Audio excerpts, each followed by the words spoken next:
Welcome back to We're Not Really Here.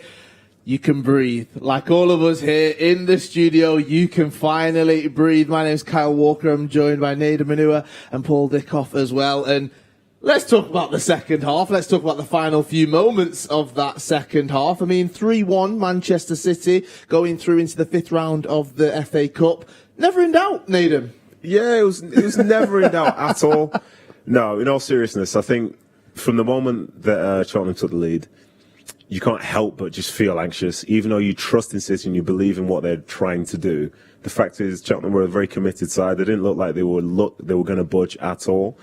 But it just shows just keep the faith, because they keep going to the very, very end. And in the end, they're leaving the field and they probably feel it's been a comfortable game. They do, and Cheltenham did take that lead. 59th minute, Alfie May came off the back of a throw-in, a second ball. And Paul, we actually talked about this. They've got a great long throw specialist, Cheltenham have, but actually it was the second ball that caused the trouble and led to the goal. Yeah, we said at half-time that sometimes at the second and third phase after a long throw or a set piece is the hardest thing to defend. And Cheltenham are obviously well drilled in it. Something they do every single game, something they work on in training, something Manchester City aren't used to.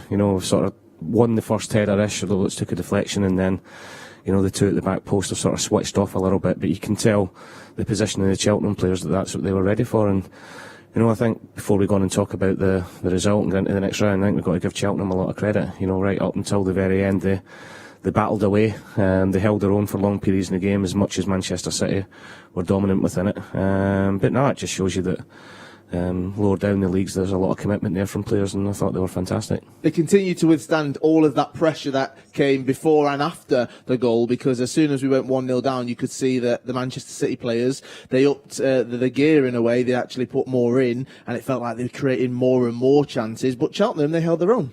Yeah, they did, and look, nothing. I thought it was great to see Tommy Doyle and obviously Taylor out there today, but I thought the substitutions, Cancelo coming on, Gundogan coming on, obviously Diaz. City just upped the tempo that little bit more and looked a lot more threatening from it. And, once Phil got the goal, obviously possibly looking at extra time. But I think once we got the first goal, we were all confident in here. Nedum was good, still going on about how he predicted 3-1, so I'll let him talk about that in a second. We will talk a little bit about that. He did mention, though, Phil Foden, and we can hear his thoughts after getting that goal against Cheltenham. Phil, it was touch and go, but you got there in the end. Give us your thoughts on the team's performance tonight. Yeah, I thought it was a bit slow at times in the first half. But, it was all down to them. They played really well tonight and made it very hard for us. They sat in deep and had a good shape, and yeah, the pitch was a bit wobbly at times as well. But, in the end, I'm really delighted that we got the win. What was the manager's message to you at half-time? Because they were more than giving you a game. Yeah, they said that we was playing well just to keep going, but some of the long balls wasn't working in the first half. It was just bouncing out of play, so they said try and keep it shorter, and I think we've done that really well in the second half and broke the lines with the passes, and yeah, in the end we got the goal. For you personally, another goal, City's top scorer this season. How much are you enjoying your football right now? Oh yeah, I'm loving it. Yeah. You can ask anyone, there's no better feeling than scoring. Yeah, I'm just enjoying it at the moment, scoring a lot of goals, and I just want to keep scoring because that's what I enjoy. You've had to bide your time, but do you feel like you're really now putting your hand up and saying to the manager, you have to pick me week in, week out? Well, yeah, I suppose so. I'm playing well at the moment, but you can easily have a bad performance. So for me, I just want to keep improving and trying to keep on top of my games, because the best ways in the world, they're consistent every game. So I want to try and be like this. Finally, very quickly, I saw you with your arm around Alfie May at the end. I just wondered what you said to him. I said he's a great player. I think he's their most influential player. So I said you had a great game and your team done well today.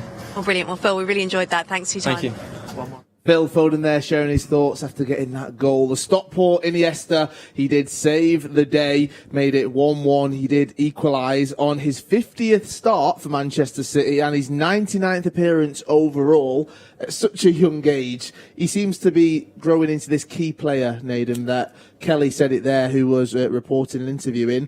It's almost as if you can't keep him out of the team each week. Yeah, he's doing so well. And like you say, for such a young player to have such a big influence on a side like this, I think it really is credit to him, because I think in the past we've seen young players come through and have been part of a team which isn't necessarily the best team or whatever, but this is a team that's aspiring to be the best in the world. So for a young kid to be a part of that, and as you know, when people see his name not on a team sheet now, you're thinking, well, we'll be missing that little bit of something. But can I just say something just personal here? Go on. Every time I come in here and I see him doing an interview or something, to hear what is essentially a mank talking, the way that he talks for a team which is so global, and for him to be such a big part of it, like, it's exactly what the people of Manchester want to see, and it's so impressive. And I think for so long, a lot of Mancunians and fellow Mancs and Manchester City fans knew how special he was, and knew how special it was having someone come through into the team that it means so much. But now I think world football are seeing the talent that he is. There was an interview this week with Connor Cody, Wolves defender, and he was talking about the best player that he played with at England, and he mentioned Phil Foden. And he's talking about him. He's getting the respect, Paul, that I think he thoroughly deserves, but people really see the talent he's got. They do. Look, I think Man City fans and people within the club and people that have sort of watched the academy system over the last few years and watched his progression into the first team, it's not really surprising them. I think it's people on the outside. 18 months ago, 12 months ago, people were questioning why he was still here, about him going out on loan.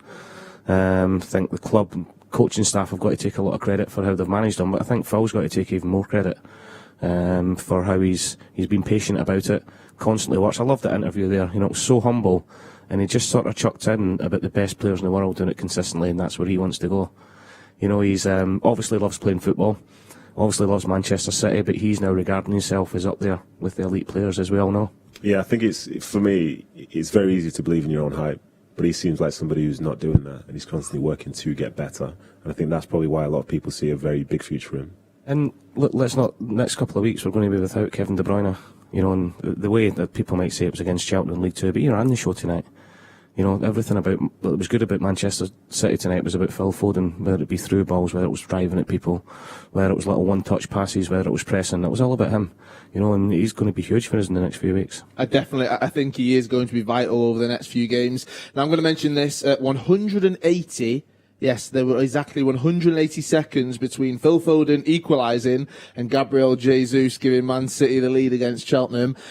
It was nervous at times. We were all nervy in here, right? No, of course not. I mean, Gabriel Jesus, the nerves weren't there because the first touch sensational. And then the finish. Yeah, it was a great ball from Fernandinho as well. That link up was so nice, and it's good that he still had the confidence to finish it the way that he did, because he did miss a big chance earlier on. And I think for some strikers, they can put their head down and start thinking, why am I struggling? But the desire to score the goals is there. And, in the end, he scored a very, very important goal. A lot of people will talk about Gabriel Jesus. They'll always compare him to Sergio Aguero because we know the calibre of player that Sergio is. But he's a great striker in his own right. And it proves there that he still can do this. And you need a striker to pop up at those moments and to get you the win. You do that goal doing the world of good as well. We've spoke a lot, and I've always been a big fan of him.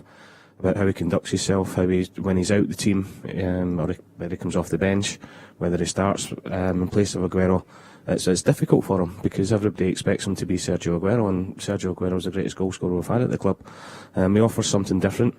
Over the last few weeks, it's been a difficult time for him. I think he's looked a little bit jaded, whether that's because of the COVID or not, but getting that goal will do the world of good for him, and he keeps going, misses chances. It doesn't bother him, and that's that's the instinct the best strikers have got. Put it behind you can't dwell on it, and score the next one. Final few seconds, Ferran Torres stepped up, he got the third, and Paul, we're going to have to talk about this. I said 5-0, you said 3-0.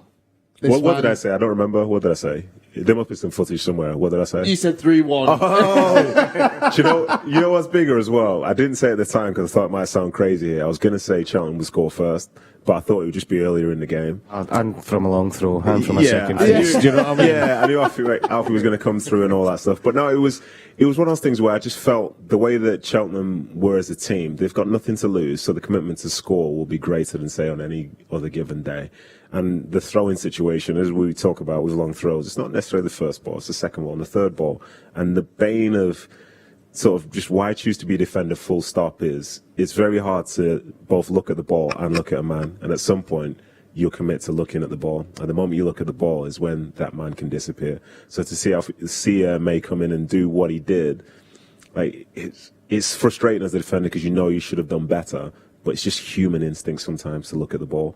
So yeah, I knew it was going to be 3-1. I wasn't stressed. When I was sitting there next to you, I was incredibly confident, as you know, with 10 minutes to go and stuff. Yeah. We've got hopefully we can get the footage on social media. I'd love to see your reaction. Can we get the footage of that as well? Yeah, that's fine. Yeah, just know, as soon as that third goal went in, the mic was dropped and off I went. Okay, just remember that. Right, okay, that's it. We're done. We're stopping talking about that one right there. We can hear it from Gabriel Jesus now. He did get that second goal. What a touch, what a finish. Let's hear his thoughts.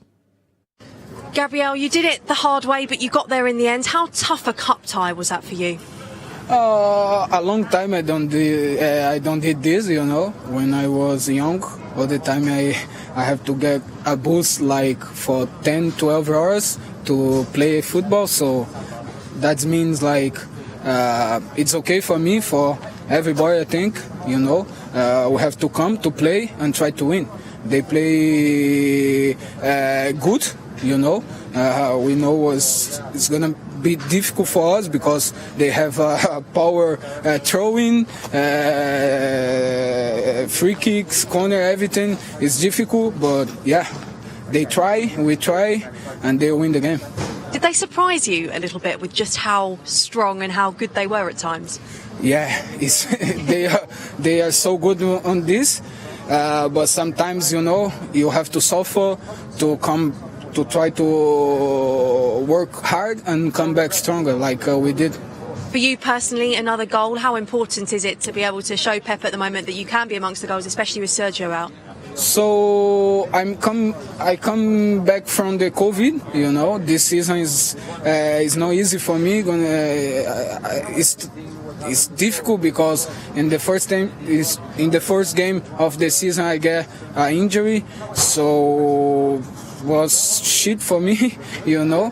And after, when I start to play, COVID, so now I have to get back my rhythm, my power, you know, and yeah, to try to play and help like I did these years.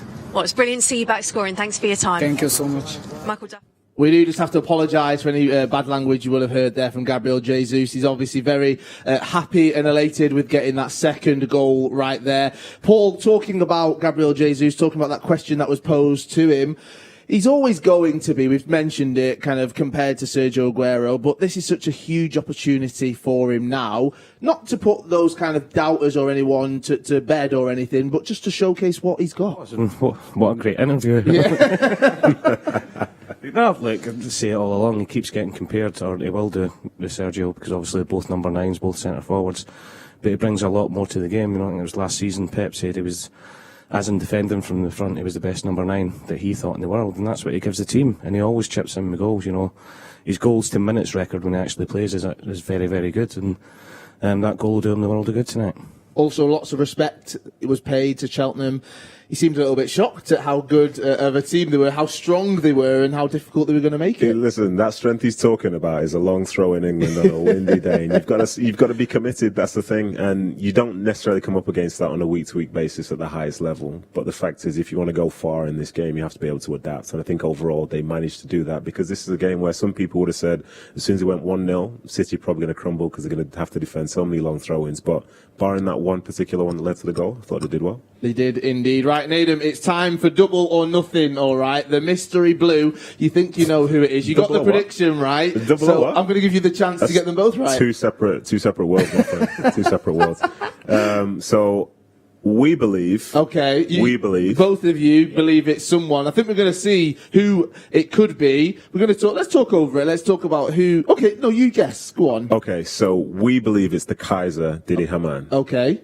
I threw a bit of a spanner in the works. Massive spanner in the works with Alana. Well, that was the people that were tweeting in using the hashtag, all right. I think we can see who it is. You've decided on Hamann. I'm not sure who it is right here.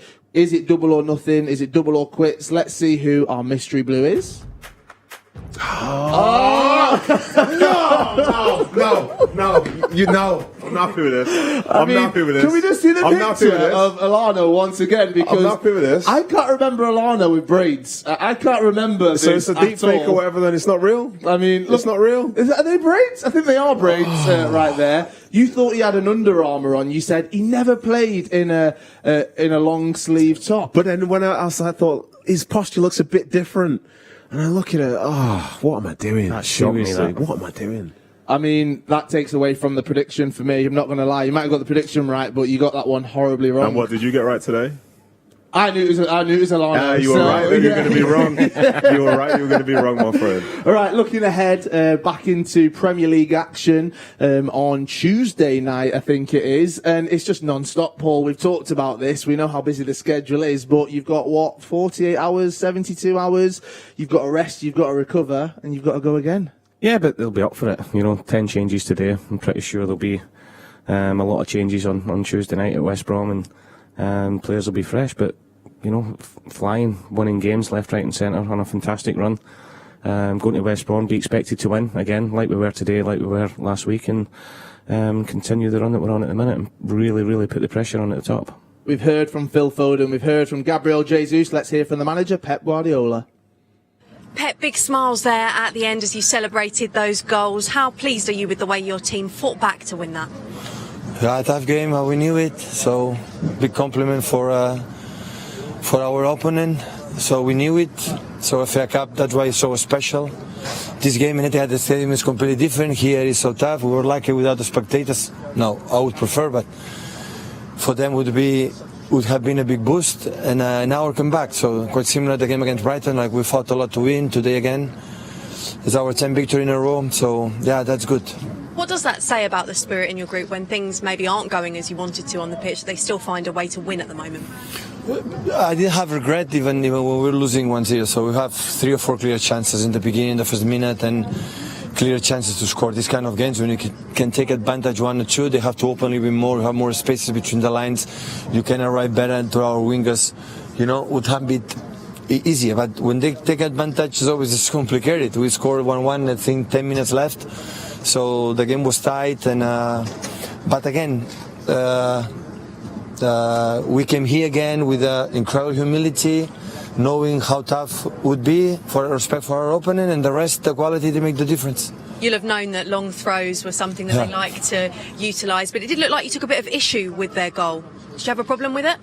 With the goal that they score? With the goal that they scored, with the throw? No, I don't know. I saw it's a lot of people in the box, so it's big quality they have. So in this, they use it really well. They are taller than us. They are better than us. So we try to adjust. We saw many clips in the midday, in lunchtime, and say, okay, how to solve it, but it's difficult to control it. Yeah, in this aspect, they are better than us. We also saw you, when they went to take another one, we saw you kind of have a few words with the player when he was going to take it, when Tozer was taking it? No words, no. Okay, just looked at it from our point of view. Looking at the positives for your team, another brilliant performance from Phil Foden. Yeah, again, yeah. Yeah, I think in a great moment, confident, especially in the bad moment, take responsibility. He's clinical in front of the goal, is always there, so has he has a chance quite similar to the goal he scored in Stamford Bridge. But he's playing really well. Into the 5th round once again, going very well in the Premier League. As you said yourself, 10 successive wins. What can this team achieve this season? Are you kind of getting towards your peak? Next one is West Bromwich. We were not able to beat them at home. So Sam Allardyce is Big Sam has incredible experience. So one step at a time. So now recover in 3 days away again against West Bromwich, and we'll see what happens. So no more perspective than the next game. Pep, thanks for your time. You're very welcome. Pep Guardiola sharing his thoughts there after Manchester City beat Cheltenham Town 3-1. I will say, congrats. Well done, Nedum, for getting that prediction right. I'm not going to take it away from you for Mystery Blue. This is nice. I'm going to savour this moment. Could I have the video of this, please, afterwards? Oh, gosh, it's going to go all over social media and everything. Thanks, Paul. You enjoyed that 1-3-1, never in doubt? Yeah, I loved it. Never in doubt at all. Right, all that is left to say is we'll see you on Tuesday. Manchester City travel from Cheltenham to West Brom, back to Premier League action, 8:15 kickoff. So we'll be back with We're Not Really Here from 7:15. See you there.